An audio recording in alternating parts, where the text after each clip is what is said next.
বিসমিল্লাহির রহমানির রহিম। এখন আমরা ক্লাস 9-এর লগারিদমের 9 নম্বর অঙ্কটি করব। 9 নম্বর অঙ্কটি একটা স্পেশাল টাইপ অঙ্ক, এটা আমাদের বিশেষভাবে মনে রাখতে হবে। উদাহরণে একটা অঙ্ক রয়েছে, ওই অঙ্কটার মতো করেই আমি এই অঙ্কটা করব। দেখাও যে log 2 টু দ্য বেস 10 এর মান 1/4 এবং 1/3 এর মধ্যে অবস্থিত। অর্থাৎ log 2 টু দ্য বেস 10 এর মানটা 1/4 এর থেকে বড় এবং 1/3 এর থেকে ছোট, সেটা আমাদের প্রমাণ করতে হবে।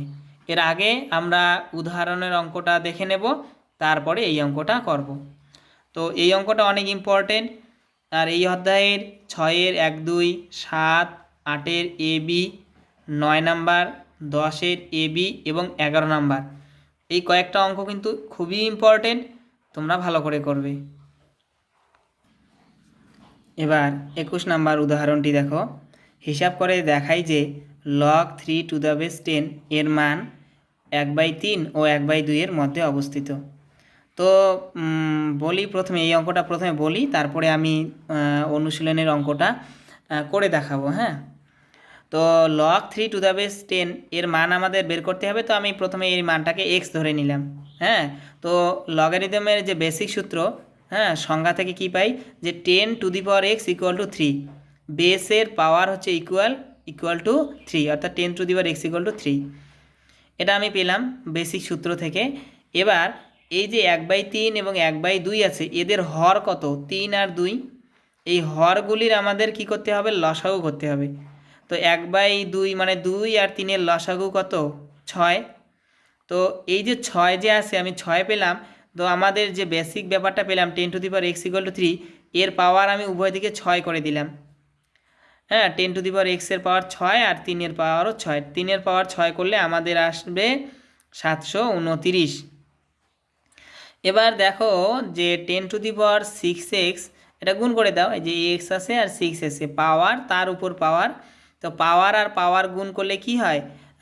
গুণ হয়ে যায়, পাওয়ারের উপর পাওয়ার থাকলে গুণ হয়ে যায়। তো আমি গুণ করে দিলাম। তো এটা হচ্ছে 10 to the power 6x equal to হচ্ছে 729। যেহেতু দেখো এই 729 তো আছেই, তো এটা আমাদের এই 2 আর 3-এর মাঝখানে নিয়ে আসতে হবে, 3 আর 2-এর। তো এর জন্য আমি দেখো যে 729 এটা 100 থেকে বড়, 100 লেস দেন 729, লেস দেন 1000, তাই না? তার মানে 1000-এর থেকে ছোট এবং 100 থেকে বড় মাঝখানে। তো আমি কেন 100 নিলাম, কেন 1000 নিলাম, একটু পরেই জানাই। দেখো 100-কে লেখা যায় 10-এর স্কোয়ার, আর 1000-কে লেখা যায় 10-এর কিউব, তাই না? আর মাঝখানে 229-কে আমি এই যে এখানে 229 মানে 10 টু দি পাওয়ার 6x, তো আমি 10 টু দি পাওয়ার 6x লিখে দিলাম। দেখো এই জায়গা বোঝা গেল তো, এইটুক। এবার দেখো যে 10-এর পাওয়ার 2, 10-এর পাওয়ার 6x, 10-এর পাওয়ার 3। তো যেহেতু পাওয়ার শুধু সংখ্যাগুলি সমান, পাওয়ার ডিফারেন্স, তাহলে কি হবে? মনে যেমন আমরা উভয় দিকে স্কোয়ার করে দিতে পারি, হ্যাঁ, ঠিক তেমনই যে 10 10 ক্যান্সেল করে দিলেই 2 less than 6x less than 3 হয়। বোঝা গেল যে যেমন 5-এর স্কোয়ার আর 6-এর স্কোয়ার, স্কোয়ার মিলে গেলে সংখ্যা দুটি সমান হয়। আবার 10-এর পাওয়ার 2 আর 10-এর পাওয়ার x, তাহলে 2 equal to x, power equal হয়ে যায়। তো এই কন্ডিশন, এটা হচ্ছে আনইকুয়ালিটি রিলেশন, যে সমান চিহ্ন থাকলে যেসব কাজ আমরা করতে পারি, ঠিক তেমনই অসমান, এটা হচ্ছে আনইকুয়াল মানে ইকুয়াল নয়, গ্রেটার দেন অথবা লেস দেন। যদি ইকুয়াল হয় তো ইকুয়াল, আর যদি ইকুয়াল না হয় তো আনইকুয়াল বলা হয়, গ্রেটার দেন অথবা লেস দেন। তো সেক্ষেত্রেও সেই সব সূত্র অ্যাপ্লাই করা যায়, যে পাওয়ার কী হবে? সংখ্যাগুলি যে সিস্টেমে থাকবে সেই সিস্টেমেই থাকবে। তো যেহেতু 10 10 10 তিনটেই সমান, তাহলে 2 লেস দেন 6 লেস দেন 3। তো সেখান থেকে আমি এই সম্পূর্ণটাকে দেখো, যেমন সমীকরণে উভয় দিকে ভাগ করে দিতে পারি, গুণ করে দিতে পারি। তো আমি এখানে ভাগ করে দিলাম। এখানেও আমরা অসমীকরণ বলে বাংলায়, অসমীকরণের আমরা উভয় দিকে ভাগ করে দিই। আমি 6 দিয়ে ভাগ করে দিলাম। তো 6 দিয়ে ভাগ করলে 1/3 আসবে, এখানে x আসবে, এখানে 1/2। তাহলে x এর মান বসিয়ে দাও যে log 3 to the base 10, this is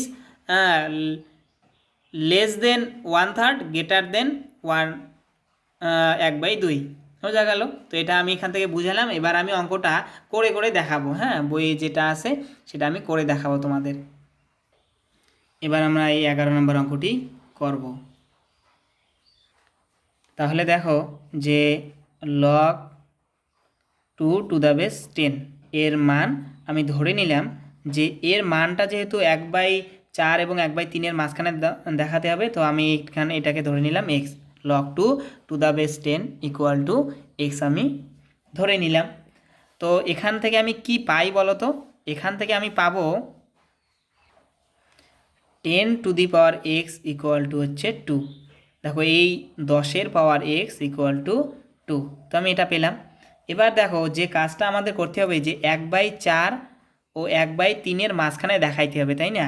তো আমাদের করণীয় হচ্ছে 1/4 ও 1/এর হরগুলির লসাগু।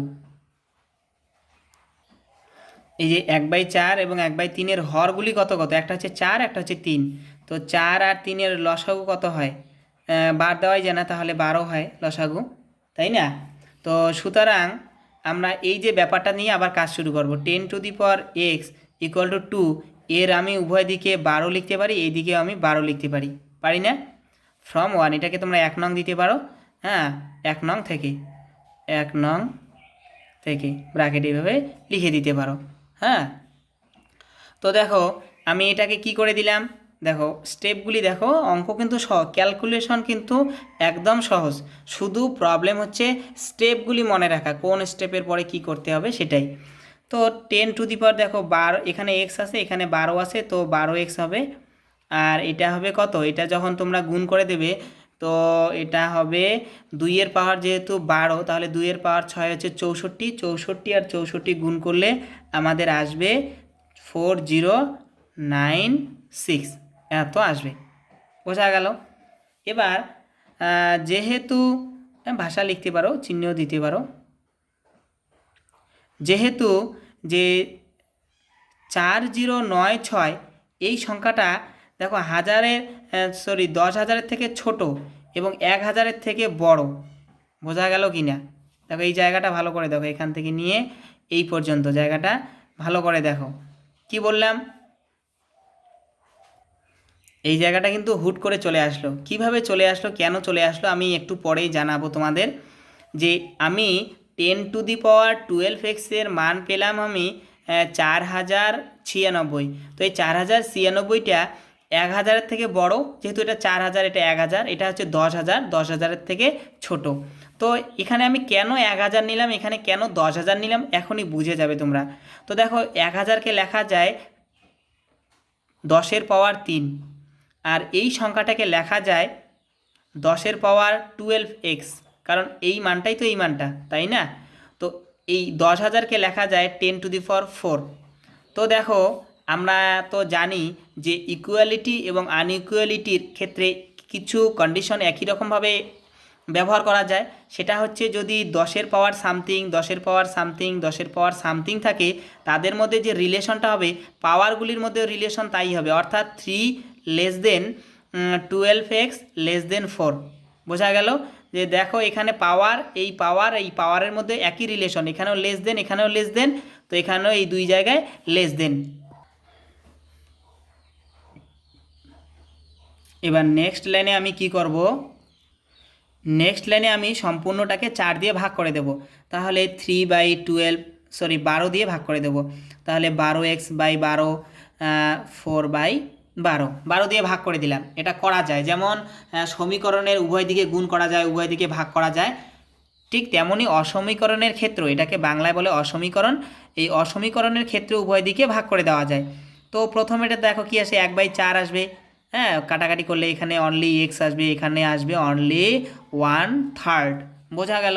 তো দেখো এক্সের মান আমরা কি পুট করেছিলাম প্রথমে, এখানে দেখো যে এক্সের মান আমি ধরেছিলাম যে log 10 টু দ্য বেস 2, তাই না?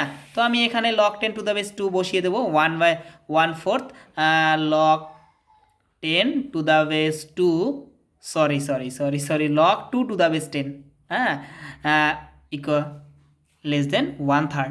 তো দেখো এটাই আমাদের প্রমাণ্য বিষয় ছিল যে এই মানটি 1/4-এর থেকে বড় এবং 1/3 থেকে ছোট। তো এটাই প্রমাণিত হয়ে গেল। হ্যাঁ, এখানে আমরা লিখে দেব প্রুফ। আশা করি বুঝেছ, না বুঝলে জানাবে। তোমরা পরীক্ষার খাতায় অঙ্কটি এভাবে করার চেষ্টা করবে যে এটা একটা স্ট্যান্ডার্ড সিস্টেম, মানে কি আমি তো সেখানে অনেক আগে অনেক বড় করে করেছি। তো যারা বুঝবে না, কম বুঝতে পারছো, তারা তোমরা ওই আগের মতো করে অর্থাৎ যেভাবে বুঝিয়েছিলাম সেভাবে লিখবে। আর যাদের একটু ক্ষমতা আছে, ম্যাথমেটিক্যাল ক্ষমতা আছে, তোমরা এভাবে সুন্দর করে লিখবে যে ধরে নেবে log 2 to the base 10 equal to x বা 10 to the power x equal to 2। এবার হচ্ছে 1/4 ও 1/3 হরগুলির লসাগু কত হবে 12। কেন? এই 4 আর 3 লসাগু কত হবে 12। তো আমি এই যে 12 আবার এই যে এখান থেকে নিলাম, এখানে লিখে দেবে 1 নং সমীকরণ থেকে পাই যে 10 to the power x equal to 2 যদি হয়, তাহলে 10 টু দি পাওয়ার এক্স এর পাওয়ার 12, 2 এর পাওয়ার 12। তাহলে এটা আমরা ক্যালকুলেশন করে দেখলাম কত হয়। এই হিসাবটা তোমরা আরেকবার চেক করে নেবে ঠিক আছে কিনা, আমারটা ভুল আছে কিনা। হ্যাঁ, আমি কিন্তু তোমাদের শুধু কনসেপ্ট ক্লিয়ার করার কোশিশ করছি। হ্যাঁ, ক্যালকুলেশন তোমরা যতটা পারো নিজের থেকে করবে, আমি পারি যতটা সাহায্য করব। তো এখান থেকে দেখো এক্স আর 12, 10 পাওয়ার এক্স আছে, তার পাওয়ার 12, তো গুণ হয়ে যাবে 10 to the power 12x। This is 4096। তো যেহেতু তোমরা এখানে ভাষা লিখতে পারো অথবা চিহ্ন দিতে পারো, যেহেতু 1000-এর থেকে বড় হচ্ছে 4000, 4000-এর থেকে বড় হচ্ছে 10,000, তো আমি এখানে 10,000 কেন নিলাম, যেহেতু আমাদের 4 আর 3 গল্প। 4 আর 3 আমাদের নিয়ে আসতে হবে। তো 10-এর পাওয়ার যেহেতু 12x, তাহলে 10-এর পাওয়ার আমি 3 নেব, এখানে 10-এর পাওয়ার 4 নেব। 10-এর পাওয়ার 4 মানে 10,000, 10-এর পাওয়ার 3 মানে 1000। তাই 1000 থেকে আমি বড় সংখ্যা নিলাম, আর এখানে 10,000 থেকে ছোট সংখ্যা, তাই না? তো সেই শর্তে আমি এখানে 1000 নিয়েছি, এখানে 10,000 নিয়েছি। এবার ক্যালকুলেশন করো। এবার ক্যালকুলেশনের ব্যাপারটা হচ্ছে দেখো 10-এর পাওয়ার 3, 10-এর পাওয়ার 12x, 10-এর পাওয়ার 4, যেহেতু একটা কনস্ট্যান্ট সংখ্যার পাওয়ার ভেরি করছে, মানে পাওয়ারটা পরিবর্তনশীল, পাওয়ারটা আলাদা হওয়ার কারণে তারা লেস দেন গ্রেটার দেন ব্যাপার হচ্ছে। তো সেখান থেকে আমি অসমীকরণের কন্ডিশন থেকে বলতে পারি যে পাওয়ার যার ছোট সেই সংখ্যাটা ছোট, পাওয়ার যার মিডিল সেই সংখ্যাটাও মিডিল, পাওয়ার যার বড় তাহলে সেই সংখ্যাটাও বড়। অর্থাৎ যেহেতু এটি বড়, তাহলে 4 বড়, 12x একটু ছোট, 3 আরও ছোট। তাহলে পরের লাইনে আমি 12 দিয়ে ভাগ করে দিলাম, 12 দিয়ে ভাগ করে দিলে 1/4 x 1/3 চলে আসলো।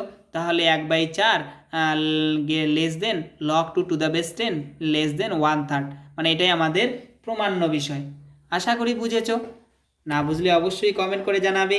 আর বইয়ে যে অঙ্কটি আছে, যে বইয়ে যেসব অঙ্ক আছে, আমি আবারও বলছি যে 26 নাম্বার উদাহরণ, 27 নাম্বার উদাহরণ, এরপরে হচ্ছে 23, 24, হ্যাঁ, তারপরে হচ্ছে 26-এর 2 নাম্বার যে অঙ্কটি শর্ট কোশ্চেন, সেই অঙ্কটি তো সহজ অঙ্ক, আসতেই পারে। 20 নাম্বার অঙ্কটি ইম্পর্টেন্ট, উদাহরণের 20 নাম্বার অঙ্কটি ইম্পর্টেন্ট, উদাহরণের 17 নাম্বার অঙ্কটিও ইম্পর্টেন্ট, 16 নাম্বারটি শর্ট কোশ্চেন সেটাও ভালো, 18 নাম্বার অঙ্কটি ইম্পর্টেন্ট, তোমরা সেটা মার্ক করে রাখো। হ্যাঁ, এই অঙ্কগুলি কিন্তু ডাইরেক্ট পরীক্ষায় আসতেই পারে। হ্যাঁ, আসার চান্স, আমি কোশ্চেন করলে তো এইসব অঙ্ক দিয়ে দিতে পারি, দেওয়ার চান্স। 20 নাম্বার অঙ্কটি ভালো করে করবে, 20 নাম্বার। ঠিক আছে, আজকের ভিডিওতে এখানেই সমাপ্ত। আসসালামু আলাইকুম।